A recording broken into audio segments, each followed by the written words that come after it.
Bom, boa tarde pessoal, bem-vindos a mais uma conversa de direito administrativo. A gente sentiu falta de vocês na terça-feira infelizmente não deu, mas enfim, estamos de volta hoje, né? Eu, Zé e André, e hoje o tema que a gente vai falar é um tema um pouco transcendental do direito administrativo, que é o interesse público e o papel que o interesse público tem no papel que o interesse público tem no direito administrativo, na teoria do direito administrativo. Interesse público é uma daquelas coisas que a gente repete o tempo inteiro, mas a gente raramente para discutir. E hoje a gente resolveu, então, conversar um pouco sobre o interesse público, essa categoria, que não é uma categoria exclusiva do direito administrativo, mas que permeia especialmente essa disciplina. Para começar hoje, eu vou chamar o Zé Vicente, que eu já vi que está aí, né? Hoje eu vou conversar com o Zé, né? Vamos lá, Zé, se eu consigo acertar aqui. Vamos ver, cadê? Se a gente consegue começar a transmissão aqui com o Zé, vamos lá.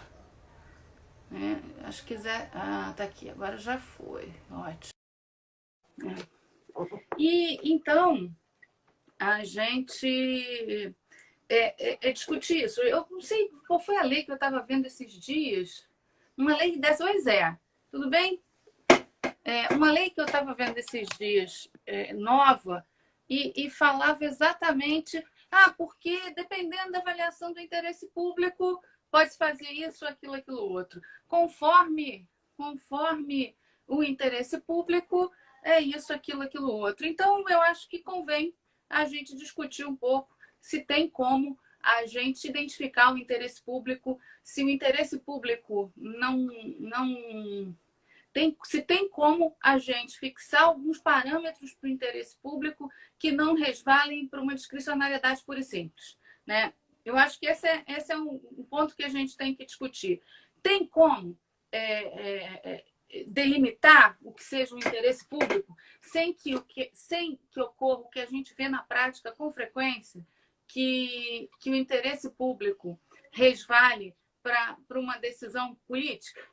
É claro que existe uma dimensão política no interesse público, mas existe uma maneira da gente parametrizar esse interesse público? E Zé, qual o papel que você enxerga para o interesse público na teoria do direito administrativo? Seja bem-vindo aí à nossa conversa de hoje. Bom, eu acho que esse é um tema realmente transcendental, ainda que fundacional também na teoria do direito público, do direito administrativo em específico. Não tem manual que ultrapasse esse tema, enfim, ainda que para criticar, passa pelo debate sobre interesse público. Até a ideia de indisponibilidade do interesse público é tida pelo professor Celso Antônio como a estrutura do regime jurídico administrativo, lembrando aqui a nossa primeira conversa lá atrás, né, em que a gente discutia isso.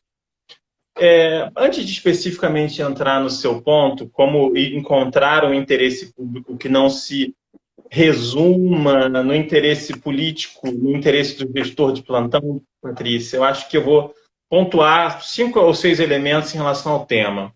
Primeiro, o interesse público, de forma especialmente sentida, é um argumento, uma categoria rasgada por uma ideia de uma profunda vagueza. Então, pode ser utilizado, e frequentemente como um argumento em branco.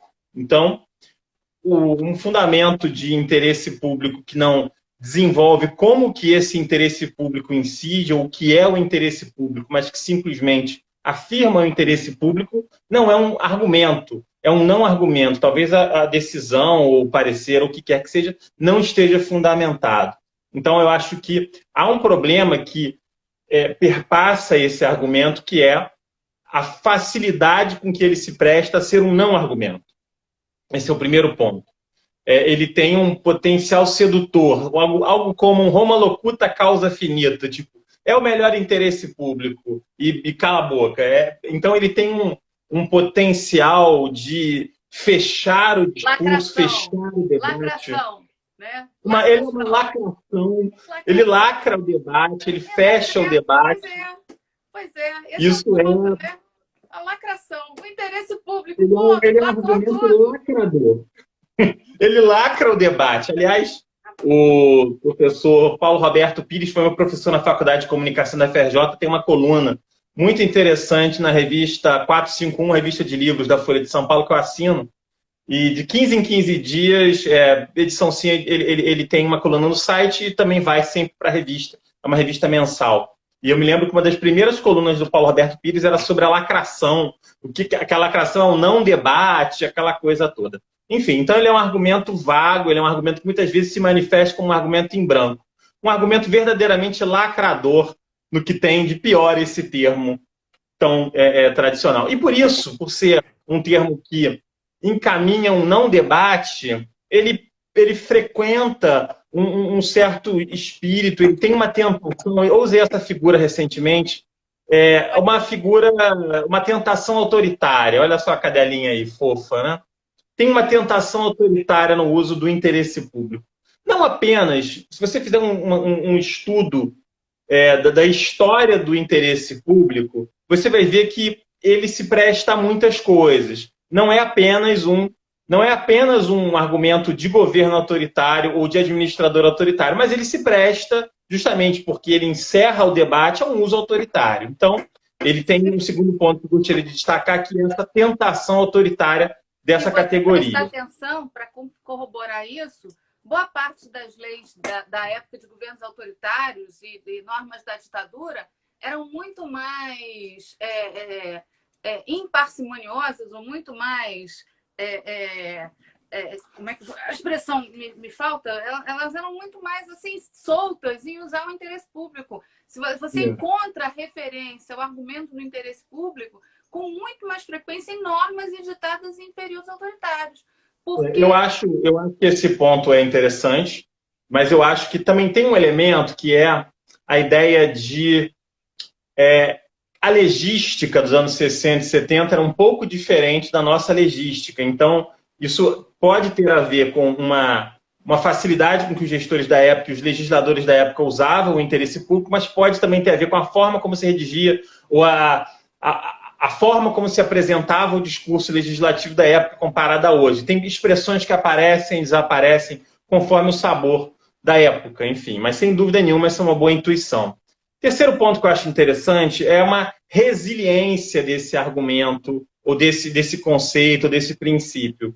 A despeito de tudo que já se falou sobre o interesse público, e veja, essa crítica dos anos 90, da supremacia do interesse público, que começa com Humberto Ávila, forte nas categorias alemães, e percorre aí outros autores, o próprio Gustavo Binnenboim, e hoje já se torna quase que um marcador de grupo, né? Tem as pessoas que são a favor e as pessoas que são contra a supremacia do interesse público. Essa não é, em absoluto, uma crítica nova. Você encontra vozes ou espíritos dessa crítica em outros momentos. Talvez não exatamente usando a mesma gramática, mas o espírito é o mesmo. Esse direito administrativo que funcionaliza o interesse da pessoa, do indivíduo. Você encontra autores... Bom, eu sempre estou falando isso agora, porque eu estou começando a estudar a história do direito administrativo, né? Então, tem autores na nossa história liberais que criticam isso desde sempre, né?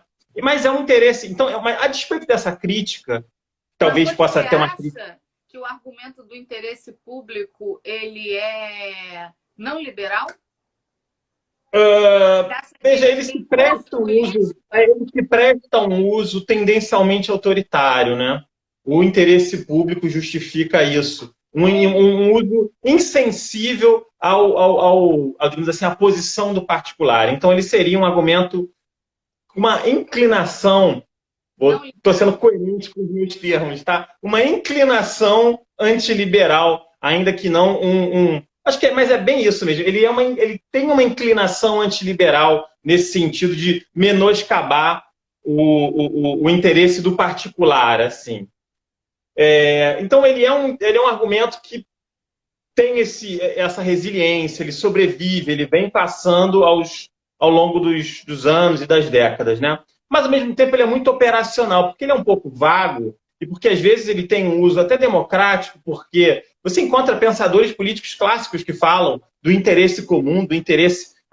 Rousseau mesmo fala isso, né? Que o interesse geral não é um interesse coletivo, não é a soma dos interesses individuais, existiria ali quase que uma transcendência do interesse coletivo, né? Enfim, que não é a soma dos interesses individuais.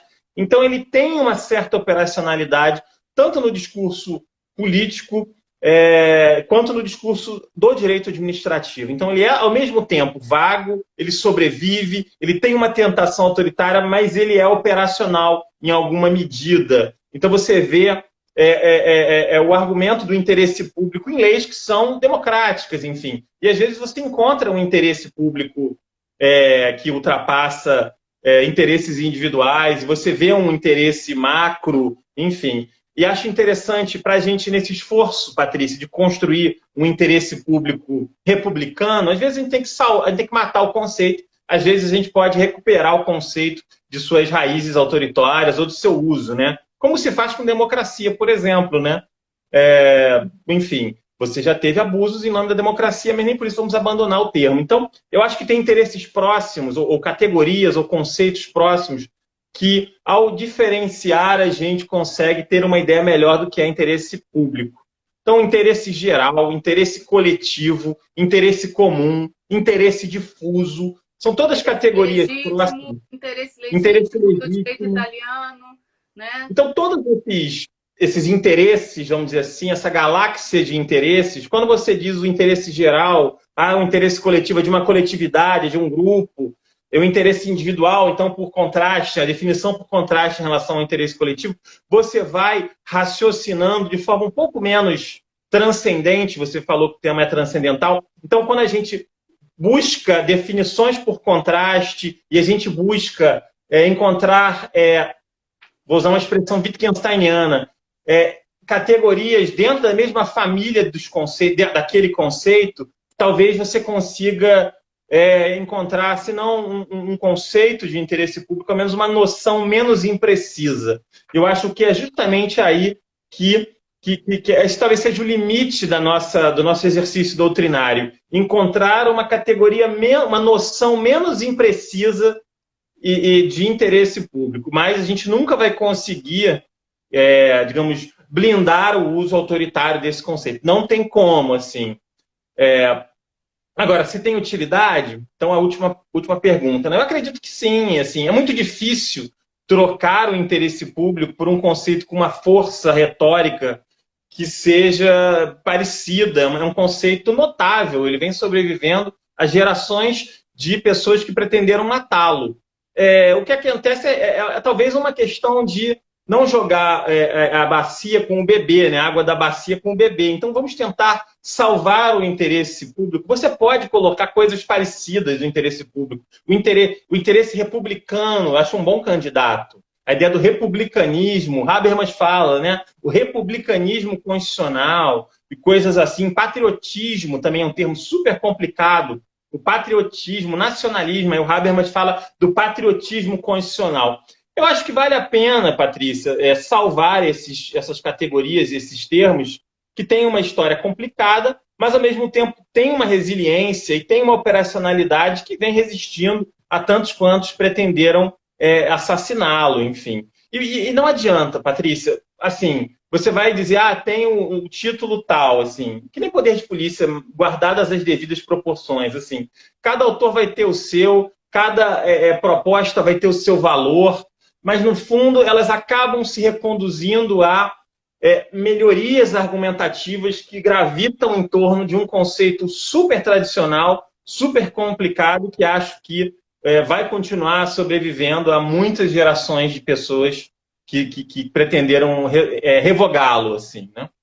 Essa é a minha opinião. Por exemplo, eu posso dizer o melhor interesse, verdadeiro interesse público legítimo, o interesse público democrático, o interesse público republicano. Todos esses qualificativos querem salvar o interesse público, mas eles estão trabalhando com o interesse público, assim como o bem público, o bem coletivo. O bem coletivo tem um uso um pouco mais específico ali na economia, né? Public goods e tal. E, aliás, tem o bem público também dos bens públicos, lá, do direito imobiliário público. Mas public good, common good, isso tem uma força retórica que, assim como democracia, que eu acho que você vai propor outra coisinha aí qualquer. É mais uma dissertação de mestrado que vai propor um troço e que talvez o seu pai, a sua mãe ache legal, mas que vai ficar para aí, porque o bem público, o common good, o interesse público vai sobreviver. Enfim. Ano passado, o André Tosta me indicou isso aqui. Você conhece essa tese? Uma tese de doutorado, uma teoria do interesse público. Foi o André que indicou, né, na matéria, eu me apressei a comprar. E essa tese de doutorado, Martin Haberlin ganhou Fundamentos, uma teoria do interesse público, Fundamentos do Estado Meritocrático de Direito. É uma tese que ganhou o prêmio CAPES de tese em Direito em 2015, né? Então é um estudo mais profundo, mais assim de interesse público que eu conheço no direito brasileiro. Quer dizer, não no jurídico, mas é um trabalho muito interessante e ele fala aqui, Qual é a editora, Patrícia? Oi? Qual é a editora? A editora Livraria do Advogado. Acho que Porto Alegre, não é isso? Essa editora, não é? Sim. Tenho quase certeza que ela é de Meu Porto Alegre. orientando está arrebentando aí, me indicando Oi? livro bom, eu vou elogiá-lo aí. O André é fantástico, assim. Sou fã do André, viu? O O interesse... Daniel Sarmento também, acho ele um gênio. Está em alta conta, Daniel. O Daniel está em alta conta, o André Tocha está em alta conta também. O interesse público possui dois elementos necessários, um jurídico e um humanístico. Considerando esses elementos, o interesse público é o interesse de todos nós em ver realizado o maior empreendimento de cada um de nós. Em sua relação com o Estado, podemos definir o interesse público em uma derradeira formulação. Estou lendo a proposição da tese, está o finzinho. Interesse público é o elemento nuclear do Estado que obriga sua ação, seja nexo, preferencialmente direto e imediato, do maior empreendimento possível de cada um de nós. Isso aqui tem uma pegada um pouco liberal. Sendo a sustentabilidade pressuposta esse interesse e o fomento de uma cultura fundada na obrigação moral de que o empreendimento do outro, de que o empreendimento do outro seja a cada um de nós maximamente relevante uma medida de sua eficácia. A reformulação do conceito corresponde como resultado prático à criação de um Estado meritocrático de direito, isto é, um Estado democrático cuja pretensão é a criação do maior empreendimento de cada um, uma vez que o mérito é uma medida de realização, podendo ser entendido operacionalmente. E aí vai. Né? Esse é o eu achei interessante nessa categoria, achei sofisticado a definição, sim, mas eu achei interessante que tem um elemento aí de maximin, de princípio maximin, ao mesmo tempo que ele conecta com sustentabilidade e ao mesmo tempo coloca algo de dignidade da pessoa humana como uma trava. Achei um conceito sofisticado, né? Enfim, para ele fala muito de igualdade, enfim, né? Ele aqui aqui da desideologização. É um trabalho muito... Tá aqui, ó. A partir do método transcendental kantiano, buscamos demonstrar o porquê de interesse público ser um juízo sintético a priori do direito público. É uma investigação... o juízo sintético a priori. Essa é uma categoria filosófica da filosofia kantiana, né? Na crítica da razão pura, né? É um conceito cognitivo, né? Enfim, isso aí é filosofia... bicho pega aí com esse juízo, é ao contrário do juízo analítico, né? Enfim, discussão bem sofiscada isso aí. Juízo sintético a priori, fala mais. É bem legal. Enfim, não, mas que legal, é um juízo sintético a priori do direito público, então. Você sabe o que isso significa nos termos da filosofia kantiana? Nos termos da filosofia kantiana, os juízos sintéticos a priorísticos, que são definidos, pelo que eu saiba, enfim, foi o que eu li, na crítica da razão pura, são, vou resumir muito singelamente, as próprias condições de possibilidade do conhecimento. A gente julga, a gente enxerga, a gente compreende, a gente formula os nossos juízos analíticos a partir de juízos sintéticos a priori. Eles existem antes das nossas conclusões, enfim, eles são a priorísticos. Então, eles são as condições de possibilidade do próprio conhecimento. Então, esse autor está dizendo que o interesse público, Patrícia, de uma forma muito mais filosoficamente sofisticada, é a condição de possibilidade do direito público, do direito administrativo. Não existe direito administrativo sem interesse público. E não é? a gente escuta falar que o direito administrativo para realização, a administração pública é vocacionada à realização do interesse público. Que a finalidade pública ela é a essência do direito administrativo, e por finalidade pública se leia o interesse público. Então, assim, sobre essa ótica, não tenha dúvida, a grande discussão, e a gente volta aí uns passos atrás do que você estava falando, é que interesse público, e eu acho que esse talvez seja esse talvez seja o maior pecado do debate do interesse público no direito brasileiro, é que ele tem uma perspectiva monolítica. Entra o direito administrativo, ele se apropria de um conceito monolítico. O interesse público, o legislador, quer dizer, o direito o interesse público que figura lá na ponta da linha, na norma, ele é um direito monolítico. Quase nunca, as leis mais modernas já percebem isso. Por exemplo, a lei do processo administrativo, ela fala na figura dos interessados.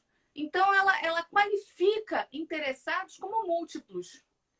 E já é uma perspectiva que admite que há interessados com interesses públicos e privados relevantes para participarem de um processo. Nisso, essa lei é muito moderna, né? Ela não fala em partes, ela fala em interessados. Isso é uma modernidade da lei porque ela pressupõe um pluralismo de interesses. E eu acho que o grande problema do debate do interesse público que a gente tem no direito administrativo é partir do pressuposto que existe um interesse público, de que interesse público é uma categoria monolítica e que existe um. Quando os gestores públicos, eu canso de falar com os meus alunos, porque é isso que a gente vê no dia a dia, os gestores públicos eles são forçados a se mover, a transitar entre uma pluralidade de interesses a serem satisfeitos. Interesses públicos, interesses privados, interesses... E que também, e esse é um ponto importante, acho que no debate de hoje, a gente não pode demonizar o interesse privado. Eu escrevi isso na minha dissertação há muito tempo atrás, né? O interesse privado, muitas vezes, é um direito fundamental. E, portanto, não necessariamente ele cede. O grande desafio é acomodar os interesses, né? Então, assim, a gente tem que imaginar, e os órgãos de controle fazem muito mal isso, porque eles identificam no interesse público o interesse que eles escolheram tutelar. Entre os vários possíveis, os órgãos de controle escolhem algum. E eles têm esse interesse, só que eles escolhem por critérios que não são transparentes e publicamente advogam esse interesse como se fosse um grande interesse a ser tutelado. A falta, eu acho que isso é um problema nosso até na graduação, na faculdade de Direito, da gente formar o profissional do direito com uma noção de um maior pluralismo quanto às categorias, de ter uma relativização das categorias. Advogado nem sempre é acostumado a relativizar categorias, até porque ele treina a retórica para sustentar como o correto o que ele está sustentando. E nesse discurso retórico, quando o jurídico vai defender um ponto, ele não relativiza, ele, ao contrário, o argumento da petição é um argumento Então, falta relativização, né? E isso compromete demais. Eu acho que isso leva ao autoritarismo do argumento do interesse público, né? Então, enfim... Né? Eu acho que eu falei demais, a gente tem que deixar o André entrar aí também. Para salvar o interesse público, assim como acho que existe. Então, existe um interesse público como esse juízo sintético a priori, e existe, assim como existe, por exemplo, Patrícia, mérito administrativo. Existe um mérito administrativo. O Diogo fala algo como o mérito administrativo como resíduo de discricionariedade. Existe um espaço ali de escolha. Não podemos demonizar também nem o interesse público, nem o mérito, e muito menos o interesse privado. Então, eu acho que, certamente, essa visão de argumento de guerra, né, esse argumento forense que apresenta o interesse público aqui, o interesse privado aqui, funciona para esses debates que são quase estereótipos, né? Enfim, o autor e o réu, a fazenda pública e o particular.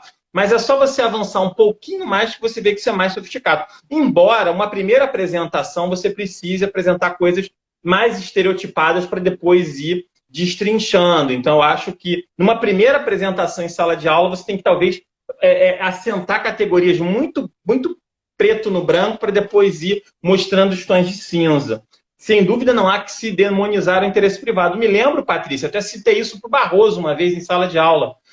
O Robert Alex, eu acho que eu já até falei isso aqui, tem um livro, tem um artigo chamado Bens Coletivos e Direitos Fundamentais, em que ele fala: não há supremacia do interesse público sobre o particular na Constituição alemã, e se houvesse, não é que haja, mas se houvesse, teria supremacia do interesse do particular sobre o interesse público, porque isso é a essência de uma Constituição. Você tem habeas corpus, habeas data, direitos fundamentais que se afirmam classicamente contra o Estado. E essa ideia de um interesse público não monolítico, isso é essencial.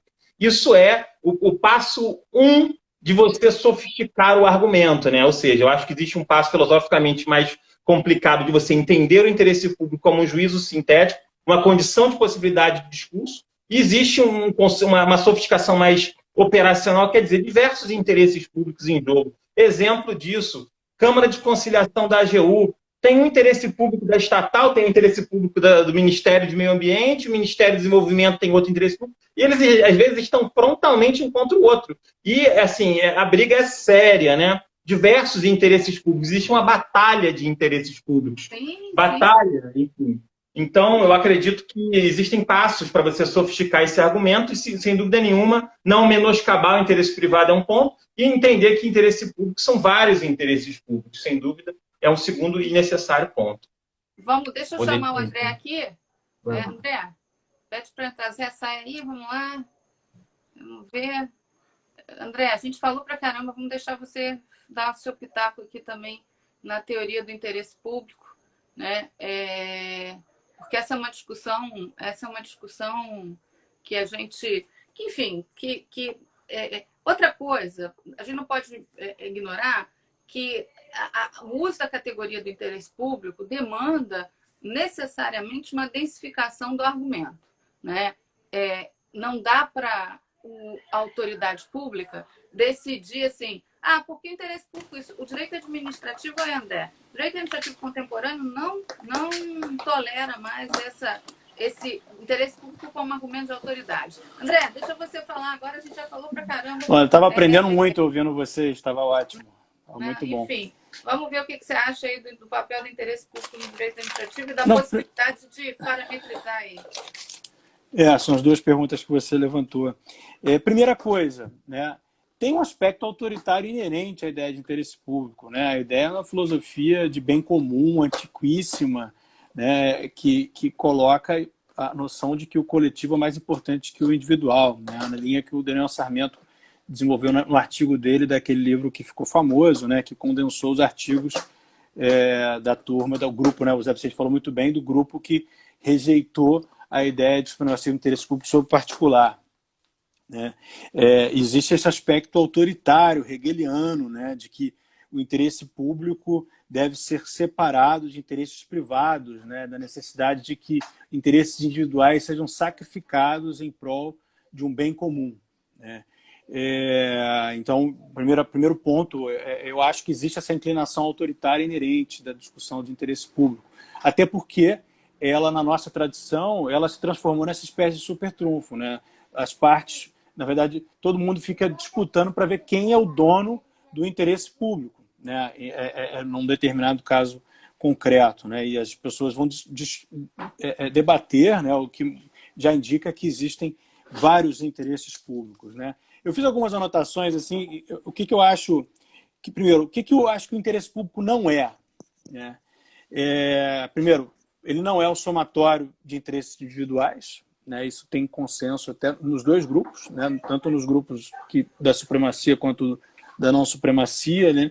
Ele não se confunde com a vontade do administrador público, de jeito nenhum.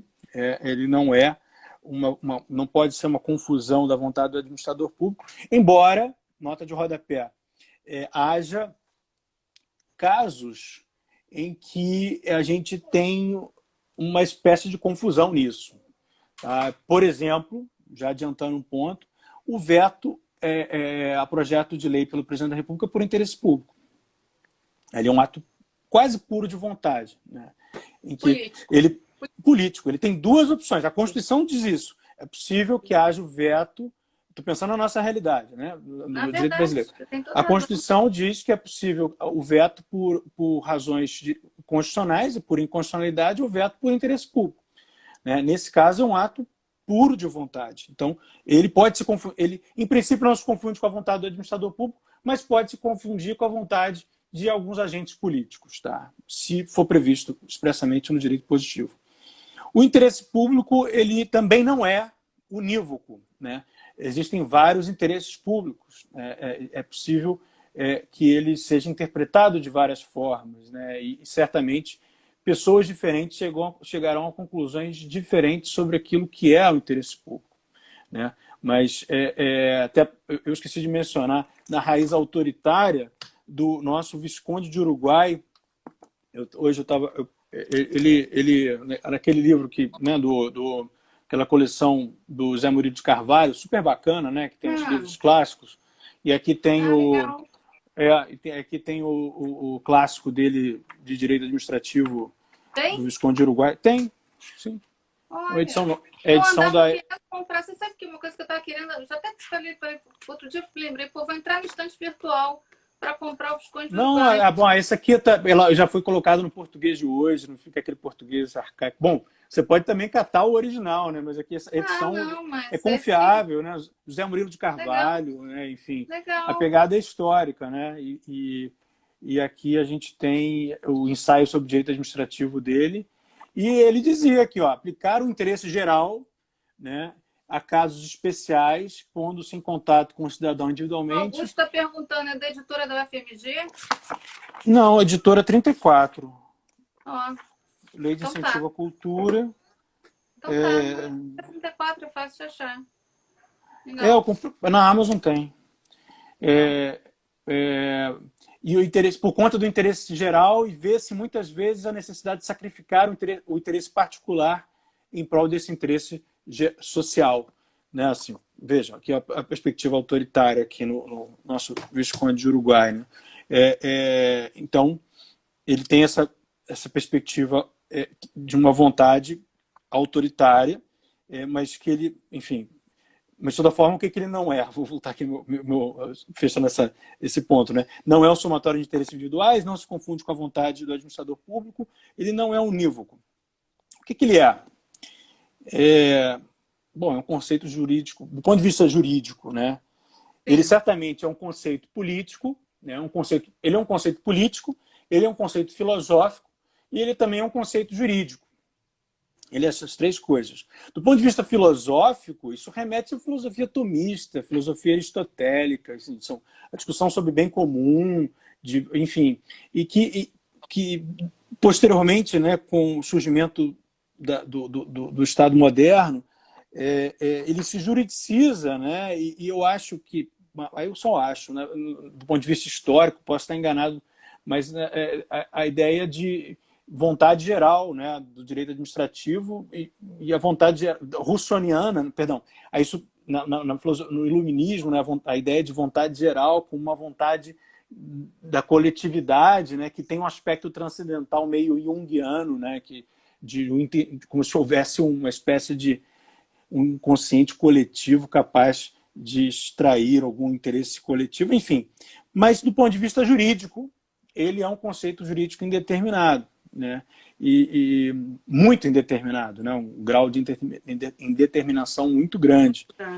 E por que e a dificuldade é que a gente tem que lidar com ele, porque, assim, eu acho que mais do que o poder de polícia, que ele está previsto na Constituição. Ele tem um artigo do Diogo que eu procurei hoje pra caramba, mas não achei. Eu acho que saiu na revista Forense, que ele ficou analisando na Constituição, né? Eu botei aqui, entrei na Constituição, escrevi interesse público. Ele aparece na Constituição 17 vezes, interesse público, né? Ele aparece para relativizar a ideia de Estado laico. Não, relativizar não. Diz que diante do interesse público é possível que o Estado apoie iniciativas religiosas. Não deixa de ser uma relativização. né? Quer ver Ele um exemplo aparece... disso? Quer ver um exemplo disso? Uma coisa muito interessante. Você lembrando, eu lembrei. Bens públicos, eu me lembro quando muitos anos atrás, na secretaria, na Casa Civil, quando carteiras das escolas estaduais, escolas públicas, ficam velhas e precisam ser trocadas, são declaradas como bens inservíveis, etc. Qual o destino que você dá? Numa determinada época, que eu estava lá, passou por mim um termo de doação dessas carteiras inservíveis, sabe para quê? Para igrejas, escolas dominicais, paroquiais. Então, assim, Isso um exemplo. É uma relativização da ideia de laicidade. Quer dizer, é possível que o Estado apoie iniciativas de religiões. Por exemplo, o projeto que foi, ai meu Deus, da pesagem das crianças nas comunidades carentes, da Zilda Arnes, que ganhou prêmios, né, que quase concorreu ao Nobel da Paz. Pastoral da criança. Pois é, que tirou, sabe-se que a mortalidade infantil no Brasil caiu significativamente só por causa desse projeto, né? Então, assim, é possível o Estado apoiar iniciativas religiosas? Sim, é possível, por interesse público, está na Constituição, né? É possível também a previsão na Constituição para fins de contratos emergenciais, para fins de interesse público, contratos de pessoa física, né? Convocação do Congresso Nacional, também possível convocação por interesse público. Para fins de remoção de magistrados por decisão do CNJ. Olha que poder, né? Ideia de também a movimentação de magistrado, a relativização da inamovibilidade, tanto para o Ministério Público também. Interesse público também é justificativa para o acesso à informação e publicidade de julgados. Para publicidade de julgados, está lá no artigo, o inciso 9 do artigo 93 da Constituição, para definir a competência da Justiça do Trabalho, na Constituição também, por conta de interesse público que vai justificar a propositura de dissídio coletivo pelo Ministério Público do Trabalho, enfim, para relativizar, olha o autoritarismo aqui, a exploração econômica em terras indígenas, está lá no capítulo dos índios. É possível que, por interesse público, terras da União que sejam, enfim, que haja uma justificativa para relativizar a exploração econômica. E ele está até no ADCT, Patrícia, que tem aquela norma do artigo 51 que prevê, diante do conflito, que prevê a revisão de doações de terras públicas e concessões de terras públicas, né? Que a questão agrária foi uma questão que era muito premente no âmbito da Constituinte, né? Então foi prevista uma norma dizendo que haveria uma revisão de todas as concessões de terras públicas e doações, mas que era possível permanecer isso por interesse público, né? E o mesmo para o veto. Também nesse caso do 51, veja, ele até relativiza, deixa eu abrir ele aqui, é possível rever por razões de legalidade ou interesse público, como se houvesse um antagonismo entre legalidade e interesse público, né? E há um antagonismo na âmbito da Constituição entre legalidade e interesse público quando ele permite o veto do Presidente da República ao projeto de lei por interesse público. Como se... É óbvio que o veto por inconstitucionalidade está contido na ideia de interesse público, né? Isso, assim. Mas se o Constituinte disse duas vezes, algum significado isso tem, né?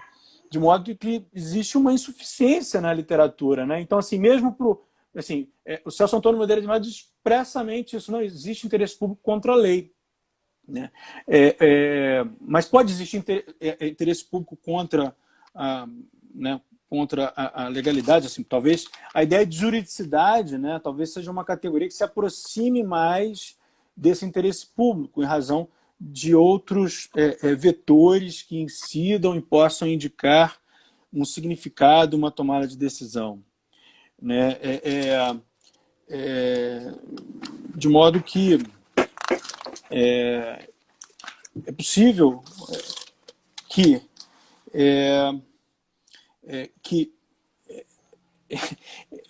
é quase impossível de parametrizar esse interesse público sem substituí-lo por outro significado, né? Assim, é muito difícil. Assim, a gente vai ter outras categorias, como o Zé Vicente mencionou, né? Assim, que eu acho que a ideia de republicanismo é uma ideia muito interessante de substituição, né? Mas uma coisa que eu discordo é do papel que a literatura de direito administrativo atribui a ele.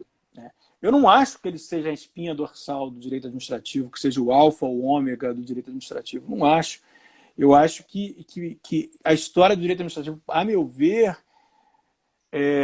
da literatura não, mas eu acho que a função do direito administrativo hoje, né, assim, o José Vicente está fazendo esse estudo histórico, aí pode ser uma coisa interessante, não é explicitar aquilo que seja esse super trunfo, né, o argumento lacrador do que é o interesse público, mas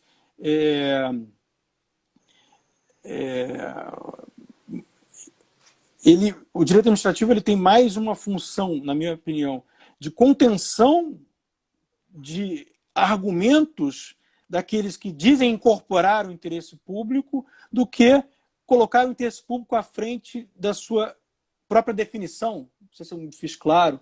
Assim, eu acho que o direito administrativo ele se constrói como um direito voltado a dizer alto lá autoridade. Isso que você está fazendo não é aquilo que deve ser feito. Isso não é um interesse público. Eu acho que o direito administrativo ele caminha muito mais para dizer, para conter, e talvez, ou então isso talvez seja uma proposta, não sei, eu estou falando muitas elucubrações aqui, por isso que talvez, mas a gente não, a proposta é de dizer aquilo que ele não deve ser, sem se preocupar com um argumento super trunfo, e talvez o direito administrativo tenha se construído para conter essas autoridades e não para ter essa autoridade como a sua própria espinha dorsal. Acho que talvez agora eu consiga elaborar um pouco mais. O direito administrativo ele não pode ter como espinha dorsal aquilo que ele se propôs domesticar, sabe? Isso que me incomoda. O direito administrativo ele surge para domesticar a autoridade e não para colocar a autoridade para dentro do seu próprio significado. Nesse argumento você está identificando o interesse público como um argumento da autoridade. Sim, sim.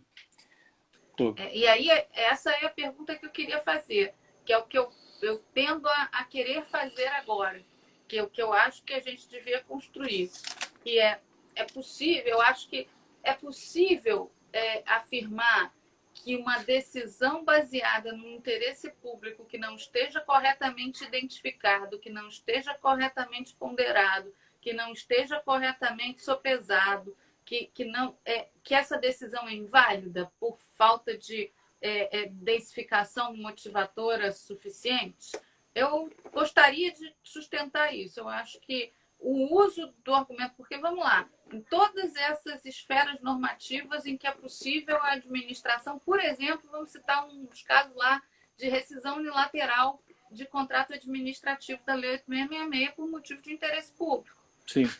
Se esse interesse público não for adequadamente identificado, provado, justificado, eu acho que a decisão rescisória é nula. Eu quero sustentar essa invalidade porque a autoridade não se desincumbiu adequadamente do seu ônus de fundamentar, de densificar esse interesse público. Quer dizer, esse meu argumento é uma linha de convergência com o meu ponto de vista de que não existe um interesse público em abstrato. Interesse público é sempre um que precisa ser precisamente identificado caso a caso, né?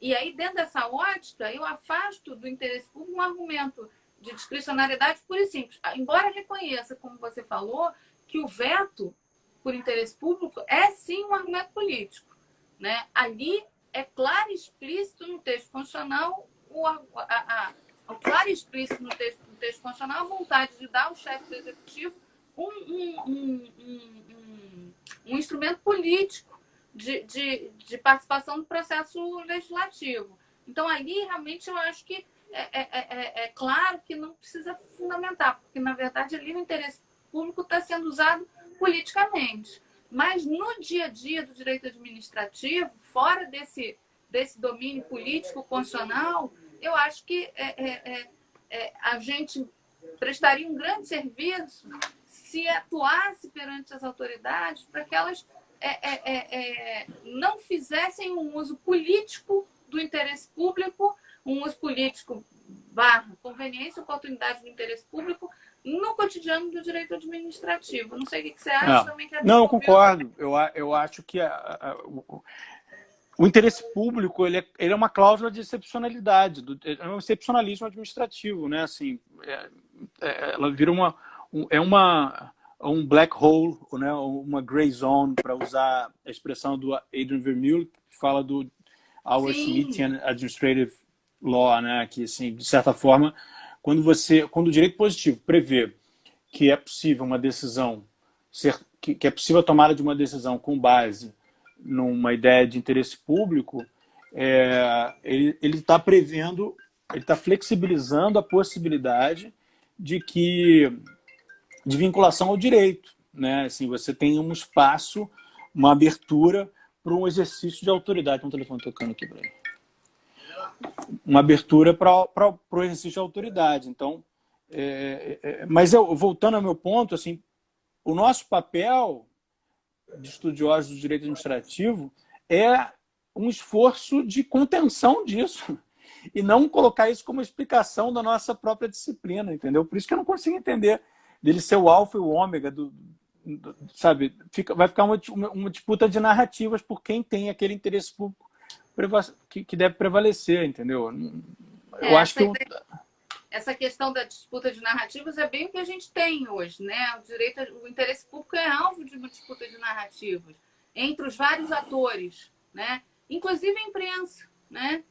Inclusive a imprensa, a mídia, etc., também se apropria do interesse público. Basta você ver o noticiário, basta você ver né? Não sei se vocês acompanham, tem aquele, no RJTV, tem aquele, eu não sei qual é o nome, aquele quadro da Suzana Naspolini, que ela vai ver lugares de obra e tal, e aí como lugares onde estão faltando obra. Aquilo ali é a imprensa, com a comunidade, evidentemente, mas apontando o interesse público a ser satisfeito, né? Então, assim, o interesse público, lá, tem essa questão do interesse público primário e secundário, a gente até já falou isso numa live, eu acho, mais para trás. Mas eu acho que todo mundo tem a disputa narrativa pelo interesse público, ela faz parte da arena pública. É o debate da razão pública. RJ Móvel, obrigada, John. É esse quadro mesmo, RJ Móvel. Né? Existe uma disputa de narrativa na arena pública em torno do interesse público. E até que ponto, aí depois eu quero ver até o Zé sobre isso,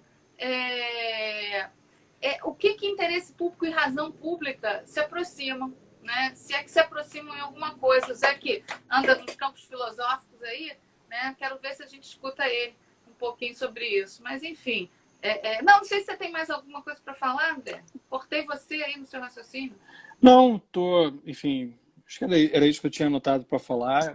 Enfim, a gente vai conviver com essa categoria que vem nem da filosofia grega antiga e que tem um sentido político, jurídico, um sentido político, tem um sentido filosófico, quase moral, e a dificuldade é que ele se juridiciza, né? E como que a gente lida com ele.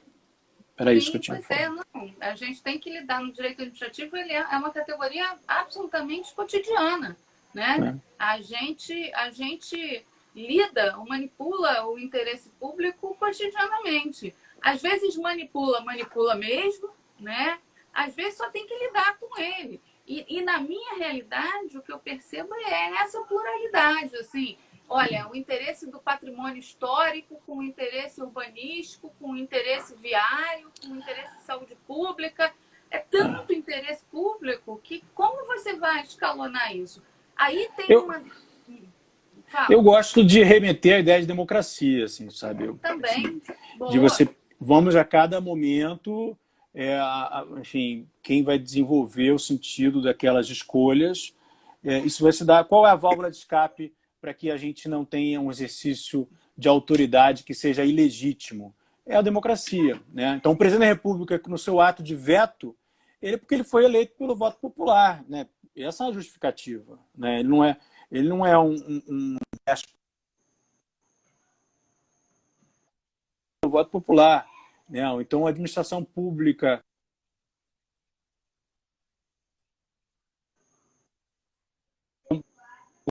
mas ela precisa ir mais, né? Porque a gente acha que ela está vinculada por uma série de outras normas que vão além do mero interesse público, né, Patrícia? Assim, e mesmo assim ela vai ter que pagar a conta, né? Que é péssimo.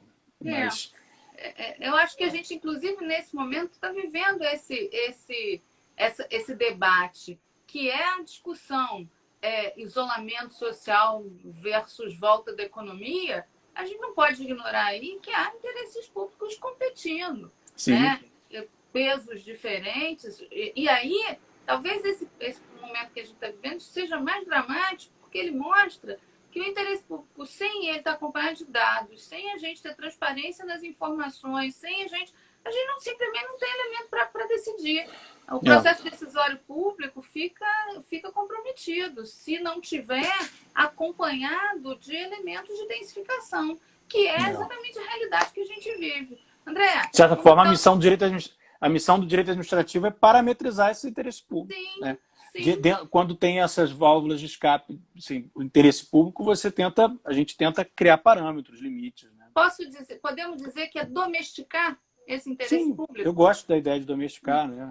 Eu acho que a história do direito administrativo é o processo de domesticação da vontade da autoridade. Domesticação. Esse é um esforço que a gente tem que fazer de domesticar. Só que a gente não é muito bem sucedido até aqui, não. Né? As autoridades públicas são muito rebeldes.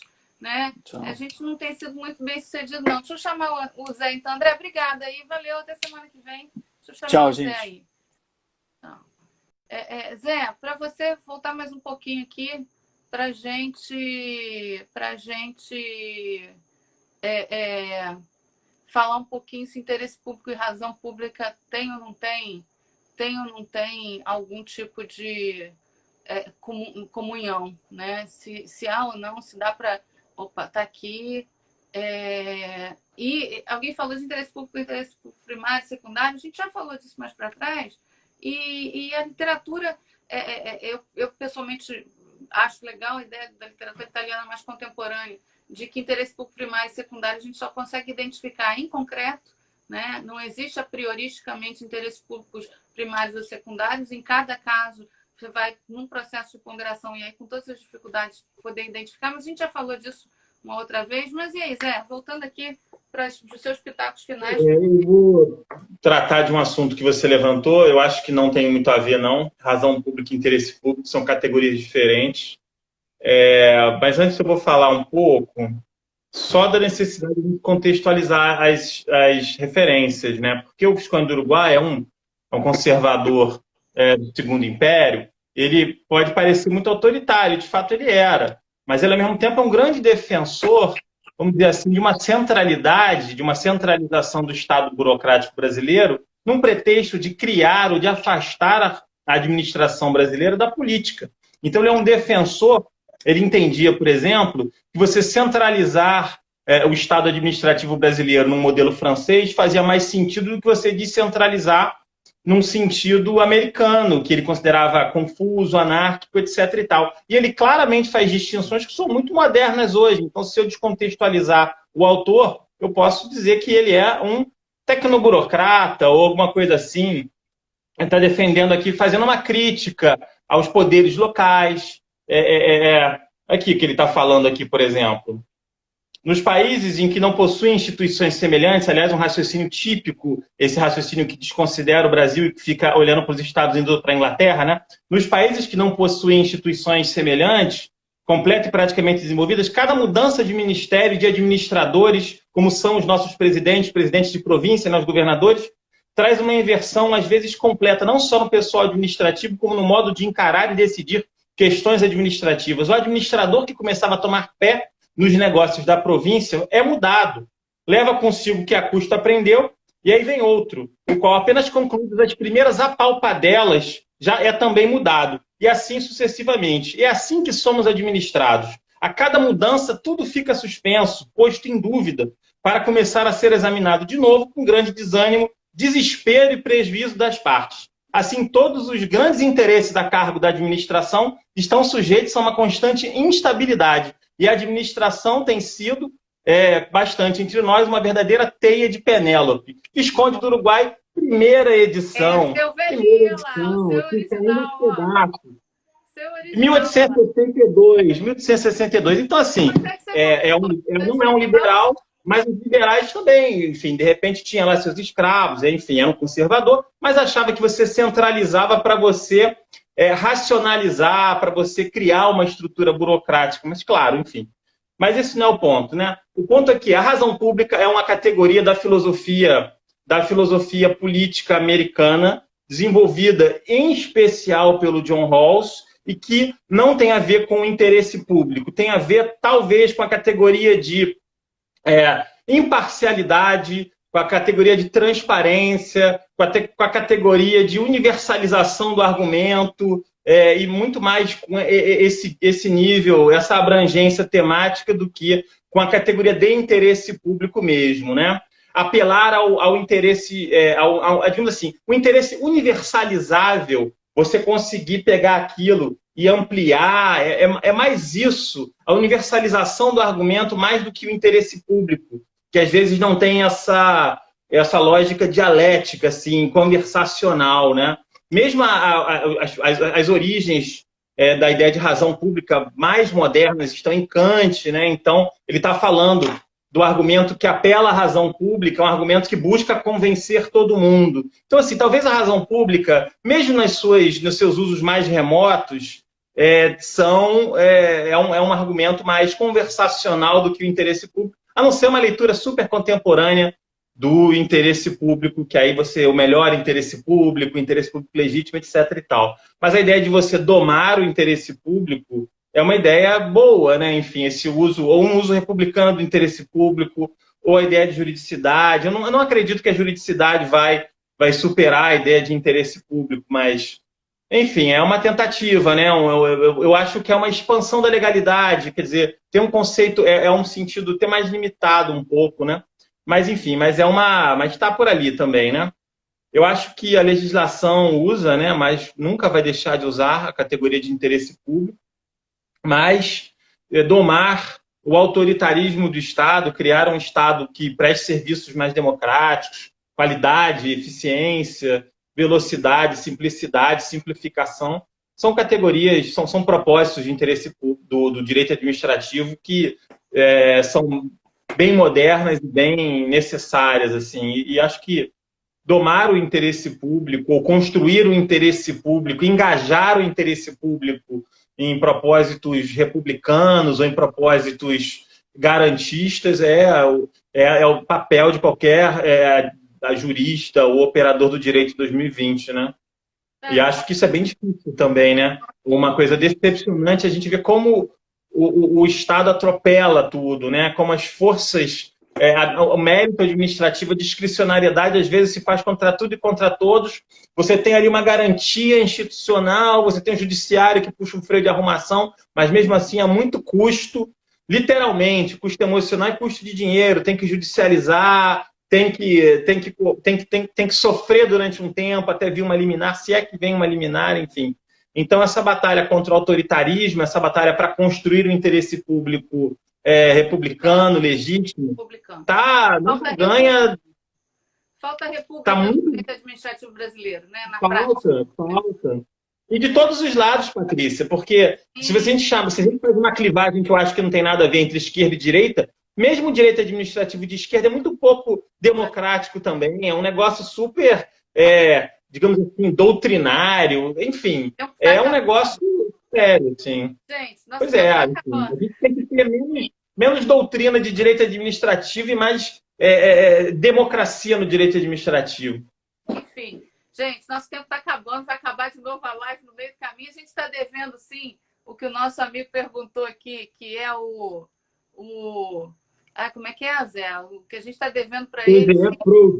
A captura epistêmica. A captura epistêmica virá. A gente não esqueceu dela. A gente se vê na próxima semana. Gente, obrigada aí. Um beijo, obrigada, Zé. Até a próxima. Valeu. Tchau, tchau, galera. Valeu.